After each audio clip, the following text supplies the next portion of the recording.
years, I was too afraid to share some of the less perfect sides of my life and my business, and there was a few things which I just kind of intentionally never really talked about or spoke about because of the fear of the reaction.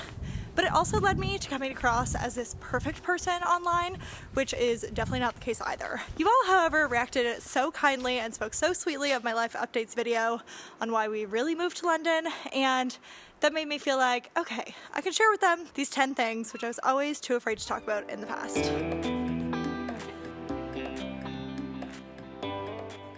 The first thing I'm afraid to tell you, I got seriously sick of talking about Squarespace for a while.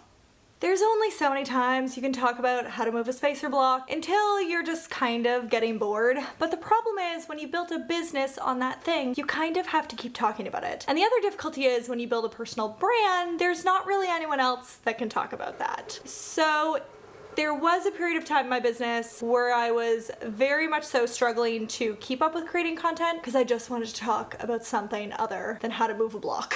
This is gonna relate to one of my points later as well. Thing I'm afraid to tell you, number 2, I'm afraid my business will crash and burn when I have children. Let me start with this. I have built a business which allows for a lot of freedom. And I always thought, yeah, no, it would be fine. And then 2021 happened and all these things changed on the internet. And it became very clear to me that had I not been there that year, my team wouldn't have had the probably both permission and the confidence to make major business change decisions without me. And in that year of the business, major things had to change. Like we couldn't just keep doing things the way that they were. It was not going to work anymore. And so I definitely have a fear around having children, knowing that that would have me taken out of the business for a period of time and also not able to focus on it as much as I do now for probably quite a few years. I admittedly have not gotten through this fear or made a decision on children, so any mothers feel free to comment below any positive or negatives from your own experience that you've had. The third thing which I was afraid to tell you is that I think this is probably obvious from the fact that I'm not on Instagram, but I definitely struggle with sharing the good life and selling a lifestyle, which I'm living, which is kind of also a problem for my business. Yes, people want to be website designers or they want to have online businesses for the joy of doing the work, but they also want it a lot for the income and the lifestyle and the freedom that that gives them. And when you can demonstrate and showcase that, look at my amazing life, then that also gets other people excited about doing that thing. So it would be very much so beneficial for my business if I shared more of the highlight reel, but then I also have a problem sharing the highlight reel. This business truly allows me to live my absolute dream, but I also feel kind of guilty to share how good my life is online because I know the comparison that people deal with, looking at people on the internet with this perfect life and this amazing lifestyle and all these things, and I just don't want to be the person who someone else makes a negative comparison against. Basically, I don't want people to see me and then think, oh, my life is so much worse and feel terrible about themselves. But then, as my mastermind friends like to remind me, again, you are running a lifestyle business. You are selling a lifestyle. You're not just selling a course, which then would make it very beneficial for me to share more of the highlight reel. So basically, one of the things which I want to focus on in the next year is getting over myself and truly doing the thing which would be the best for the people and the business. Item number 4, I'm afraid to tell you, this one's intense. This one's probably the one I'm the most afraid to share.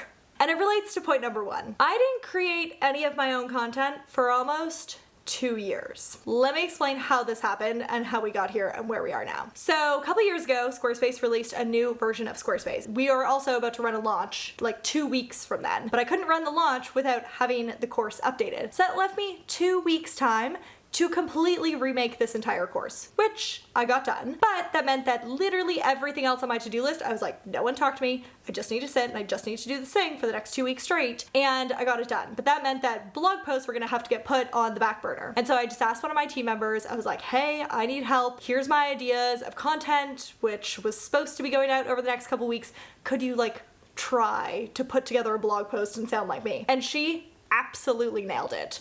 And then I was like, perfect. Coming back to point number 1, I was kind of getting sick about writing again another blog post on how to blah blah blah on Squarespace. And so I decided we'll just change this up. My team member took over content creation, I took over doing everything else in the business. And that continued for quite a while. In fact, it almost happened for 2 years straight that someone else was like the lead on the content. Also, when this YouTube channel started, I would get written scripts, I would sit in front of the camera, I would read said script, but I had not written said script. And I think the challenge with this is that when you are a personal brand business, which I've now learned many lessons, and I would not create a personal brand business again, but one of the things is like everything has to come from you, or that's the expectation. But at some point when your business grows, that becomes a really impossible expectation. And there's a level of guilt which went along with the fact that I wasn't creating my own stuff for quite a while. Now, the other problem was that I genuinely love and enjoy content creation. And so eventually when that team member had their plate filled up with other things, and then we managed to streamline some of the things that I was managing in the business, I finally got back to being able to be the one to create the content. And that has felt like truly, again, such a joy to me, but also a joy to me because I'm talking not just about how to XYZ on Squarespace, which after you talk about that for like 5 years, I still love the platform, but I just don't love having to write that blog post 100 times. Number 5, my primary goal at the beginning of my business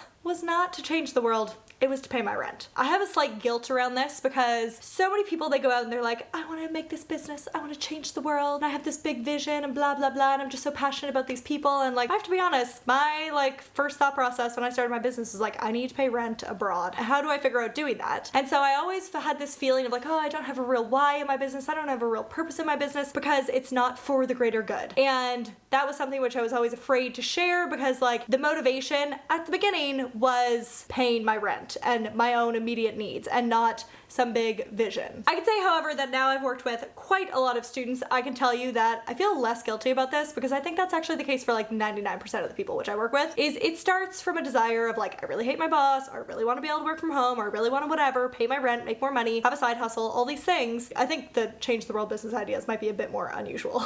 Number 6, I have also had programs flop. Not everything which I've launched in my business has turned to gold. I previously launched a program which I realized once I launched it, no one was ready for.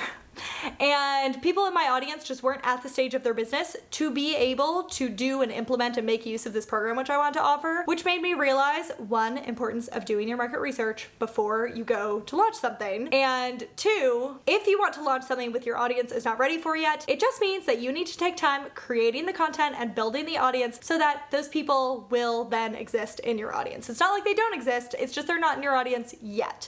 And maybe before you go ahead and create whatever that thing is, it would be beneficial to build that audience beforehand. Thing I'm afraid to say, number 7, we left Germany because I had it with the country. I went into a full explanation in this in the why we moved to London video. I will link it for you up above so you can get the full lowdown on that. But basically, in summary, I really didn't love living there, and I really wanted to move for quite a while before we actually got around to picking up and moving to London. I was always afraid to say that because I do have people from Germany in my audience and my own like friends and family and everything watch this, I think, as well. But that is the absolute truth. And again, if you want the full explanation, go watch the other video. Number 8, last year felt like the hardest and most stressful year of my business. I was doing tasks in my business that I have no business doing. Things that are just not my zone of genius, things which I am genuinely awful at. I am totally okay to admit when something is not something that I'm good at, managing people being one of them. I felt overwhelmed by how big of a team I had.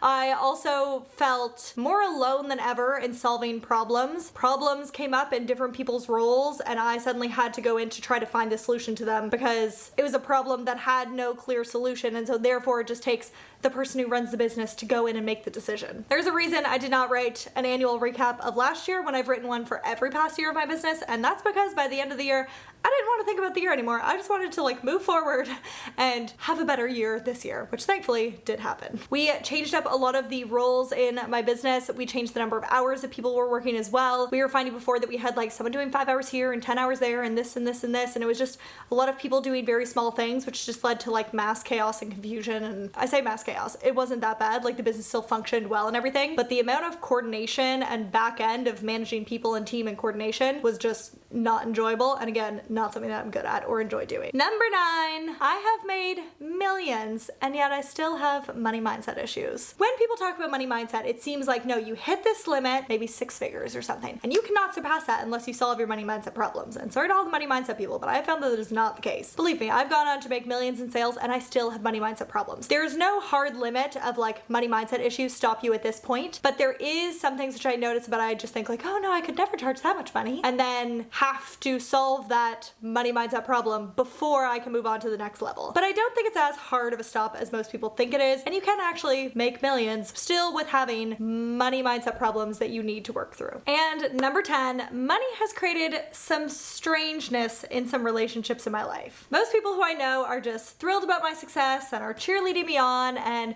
they just see what I've done as proving what is possible. But other people have decided to make it a bit of an issue. It turns into them feeling like they're behind or that they're less than, and it just, for some people, apparently becomes a problem. Some people, once you've done well, will make comments to actually bring you back down, which is highly unenjoyable. And I think this specifically was something I was afraid to tell you because I know that a lot of you have a fear of success. Fear of doing well and what will change, what will be different in your life when that happens. And the truth is there are a few knock-on interesting effects of that success. My experience has been that there are a select few people who are not thrilled for you, but I think of course that says a lot more about them than it does about you. This experience, which I have had, has definitely been one of the reasons why I'm a little more reserved than most at sharing successes online or posting my amazing life on Instagram. But I know that 1, it's definitely holding my business back. And 2, it's definitely not serving you and the 99.9% of people who are absolutely thrilled and excited and see me having success as just an example of what is possible for them. So anyways, that's something I'm still working through. If you have any thoughts or constructive feedback,